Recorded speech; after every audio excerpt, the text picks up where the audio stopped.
आचार्य कल्प पंडित टोडरमल जी द्वारा रचित मोक्ष मार्ग प्रकाशक ग्रंथ अधिकार 9वां मोक्ष मार्ग का स्वरूप। आत्मा का स्वरूप, आत्मा का हित मोक्ष ही है। हम आत्मा ही है। मनुष्य का शरीर पूर्व कर्म के उदय से प्राप्त हुआ है, तो हमें मोक्ष ही चाहिए।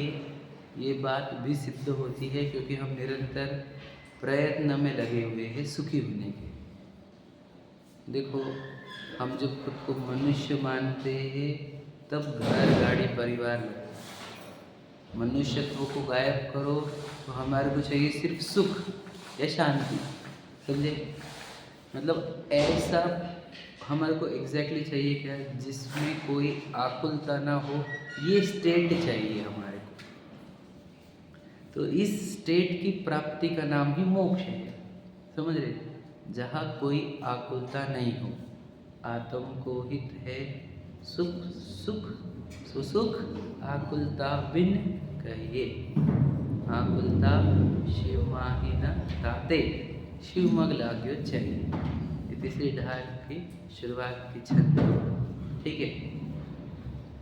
तो हम हैं आत्मा। हम देखो, मैं अगर शरीर मनुष्य हूँ तो मुझे पत्नी भी चाहिए, बच्चे, गाड़ी, बंगले सब चाहिए, लेकिन मैं मनुष्य शरीर के अंदर जीव। मनुष्य शरीर पूर्व कर्म रचते हैं, नाम कर्म की डिजाइनिंग है। नाम कर्म तिर्यंश की डिजाइन भी करता है, देव और नारकी की भी डिजाइन करता है, और मनुष्य की भी डिजाइन करता है। तो ये नाम कर्म ने मनुष्य शरीर बनाया है, और मनुष्य शरीर का हित नहीं करना हमारे को, क्योंकि मनुष्य शरीर जड़ वस्तु है। जड़ वस्तु सुखी नहीं होती, तो उसको सुखी करने के प्रयत्न मूर्खता है, क्योंकि वो सुखी होता नहीं है। तो सुखी तो होता है आत्मा, समझ रहे कि नहीं? और मैं आत्मा हूँ, मैं इस मनुष्य शरीर में, जड़ शरीर में आया हूँ, है ना, उड़कर।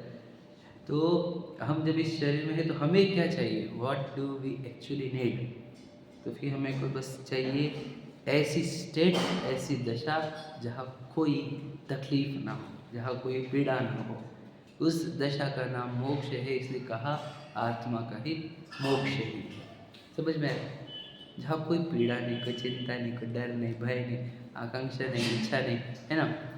तो ये स्टेट प्राप्त कैसे होती है? कैसे होती है? तो बोलते पुरुषार्थ से होती है, किसी की कृपा से नहीं, समय आने पर नहीं, समझे कि नहीं? निमित्त से नहीं, काल लब्धि से नहीं, होनहार से नहीं, तो पुरुषार्थ से प्राप्ति होगी।